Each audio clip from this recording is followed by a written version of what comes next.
In 3, 2, 1. Okay, we're live on Facebook. Okay. I want to greet Tracy. Wait. Okay. Iusan lang ito. 105.1 Halo Halo Radio. Okay, we still have Jofabelle here on Halo Halo Radio for our live in studio session. We're gonna get to know her and her album, of course, get to know bits and details about it. And of course, you have some people you want to greet. Yes, first, gusto na ko i-greet ang workforce sa Enzo Meat Hello. Shop here in Cebu. They're all in full force listening to us right now. Val, salamat ha. Ngayon mo ning loudspeaker karon. And I also want to greet the workforce of Jofabelle Foods Corporation in Mandaue. Salamat kayo sa inyong pagpaminaw. And I want to greet some friends. Tracy Lorimer in Australia, she just sent in a message letting me know that she's listening. She's following us sa atong live feed ani sa video. And hello Tracy, thank you for tuning in. And I want to let Lorenzo in Thailand, thank you. I read your message that you're listening. Chati Barrios Gimang in Caraga, salamat kaayo sa pagpahibalo nga naminaw ka and actually you told me tidbits of what you were talking about na confirming that you're really listening. Ma'am Ching Ubay of Bayugan City, thank you for listening. Ug sa uban pa din ha nga kabalo ko naminaw karon because you promised that you will be listening. Salamat kaayo ninyong tanan, you're giving me strength.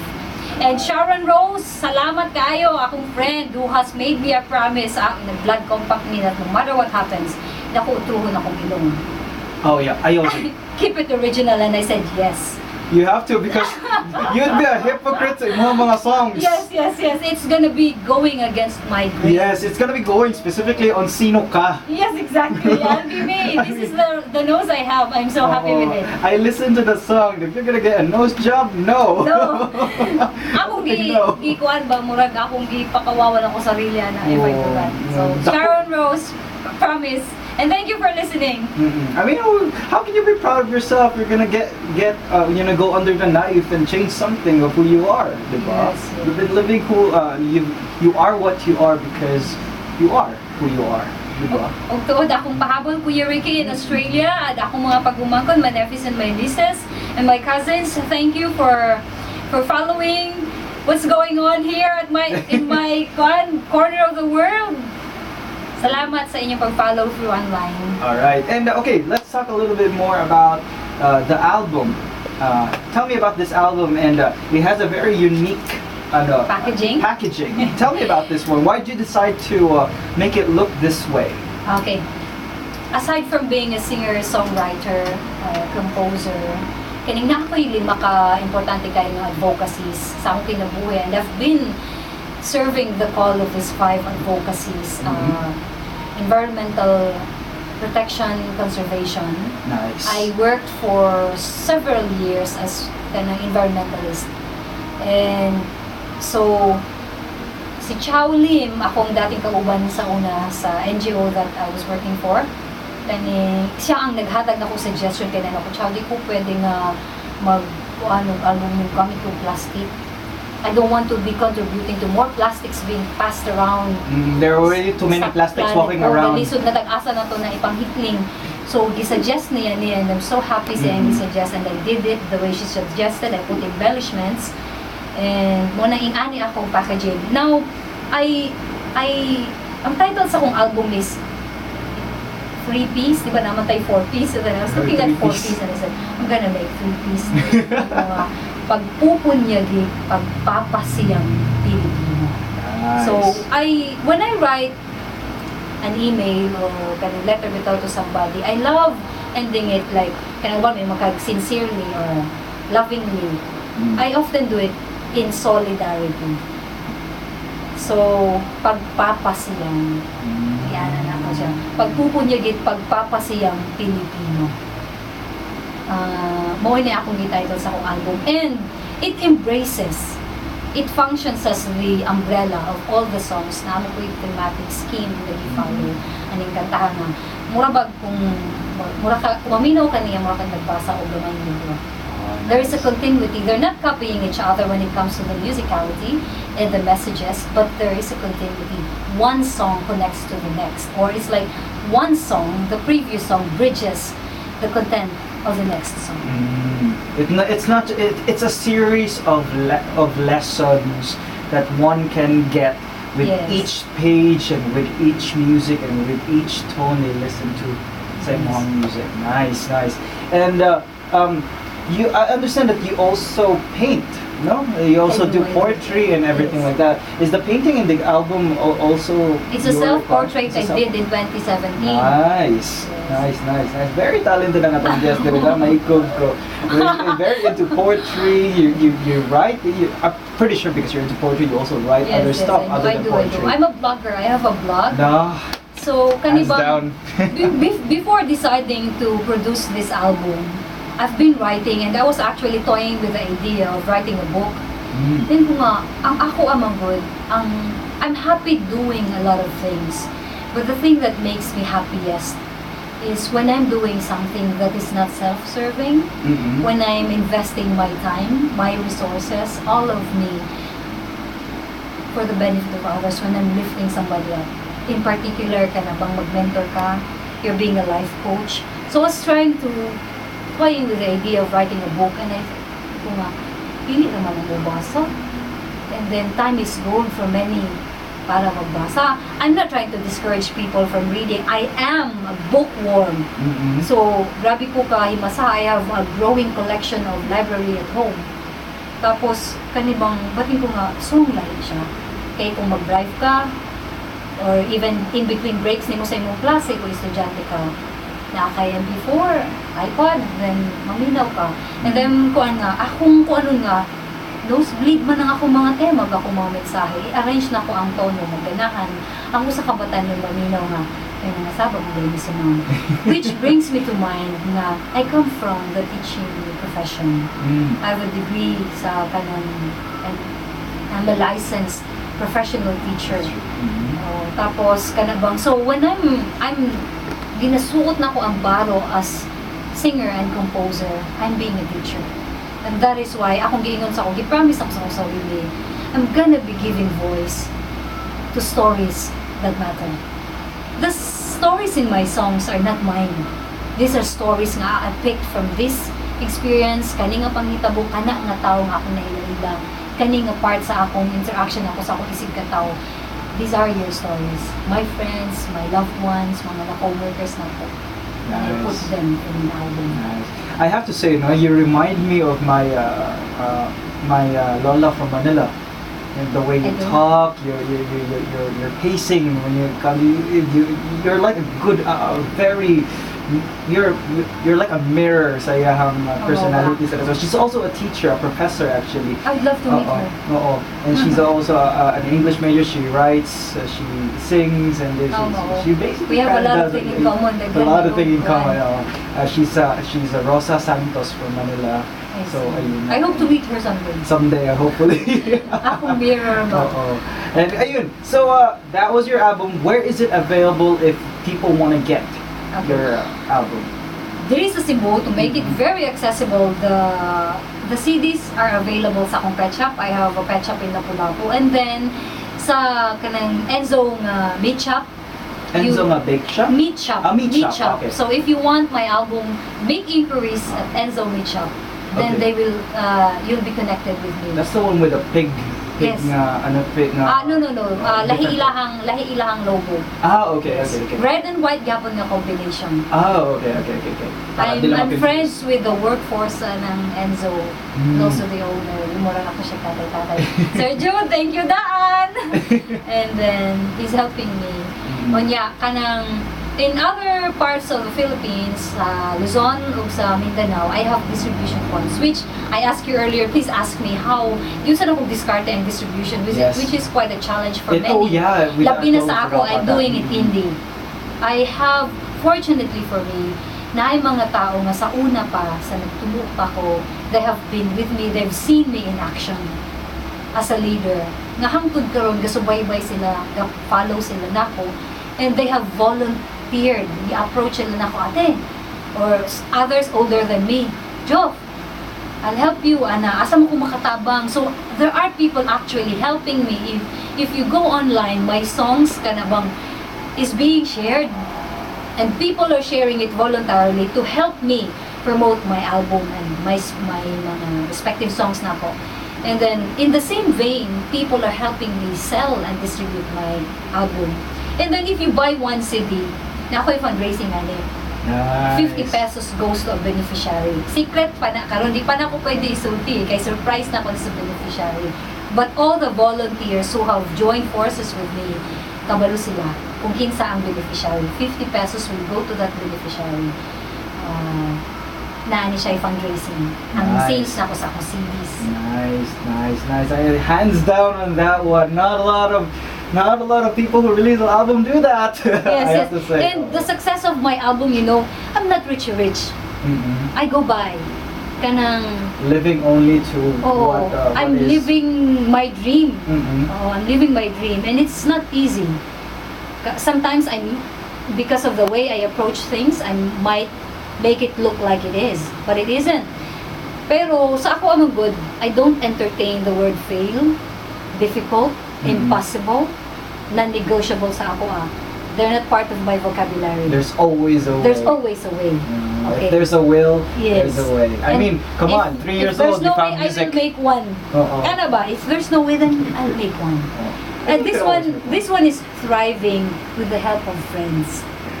You can't do it by yourself. Ako gali kanang diri sa music industry, wala ko'y usara ko pag-penetrate ba. I ended up here in Halo Halo Radio out of the goodness of the heart of Mr. Brian Sacro. Maestro, daghan yung kay salamat. Kalye musika. He's a musical genius and he's an angel. Naghihatag sa ako sa Ginoo. I really asked, nangayog ko sa Ginoo, somebody please give me someone in ani ako mentor kay. Nangapa ko, when I started out with this album, daghang ko blind areas ani ba. Ang sa technical na side, why pagpano ko ngayon i-share sa ako. Nice. And alright, big hands to Mr. Brian Sacro na And nagtabang sa inyo. I want to thank Ma'am Chiki, Ah, okay, for connecting me with you. So these are the people na kinahanglan akong pasalamatan. Thank you kaayo, Ma'am Chiki, if you're listening right now. she's listening. Maminaw na sila dera. Kasi each time na tayo mga special guest here sa as well. Alright, so any social media platforms na pwede nila ma-follow in case or any updates para sa inyong mga activities or any upcoming projects po na i-prepare nyo na kay mga Yes, In coming to that, I need to thank my uncle. He's a cousin of my mom, si Uncle Joey Ladao Sanchez. He's the one helping me para ma-level up na ko ang promotion sa akong album. He's doing pro bono ang mga music video na ko. Oh, nice. Yes, kasi niya paspas kaya siya. Actually, last night, I messaged him, Uncle, tulog na po. You need rest because senior citizen na ba? Niya, kanang, so I have a YouTube channel, just type in my name. I don't do aliases. Kanang akong Facebook, if you want to connect with me on Facebook, kay 1,000 kapin pa man, or 2,000 ang maximum, no? 5 ba? Sa So, friends, daghan pa kayo kung pwede Daghan mag-room. So, send in your friend requests. Sa Facebook, just type in my name. Jofabelle Halalon. Halalon. And then, sa YouTube, and then, I have a blog. You can plug your blog. Yes, Born Free Halalon. Born Free Halalon. Pero gawas man dahil na sa blind ang akong name. Just type Halalo, Jofabelle. Kay walay ka pareho. On Google. Kay kung Halalon, si Gio ang magawas sa basketball player. So just type my name instead. Because there's only one Jofabelle. magawas. Everything about Jofabelle, that's all mine. Nice. And then next week, I will be in Agusan del Sur, in Caraga in particular. I'll be guesting in Radio Natin in Bayugan City, and I'll also be mga Sunday ang akong guesting sa Radio Natin. And in Magic FM in Butuan City, I'll also be doing a guesting. That's on Monday, August 13. Nice. And naako ko medyo mga meet up na ko sa ubang pang part sa Caraga. And the works ang sa guesting na ko in a radio station in sa dito yung lugar din General Zamboanga? Santos. Zamboanga, yeah. Zamboanga. There's another one in General Santos City, and then this year dapat ilang gusto, but I'm not ready yet. So ako pang i-psych up akong sarili para I'll be doing a concert in Vietnam Nice. Salamat daan, Teacher Nico. In Vietnam is listening Vietnam. right now. So he's the one, siya ang powers that be anang butana.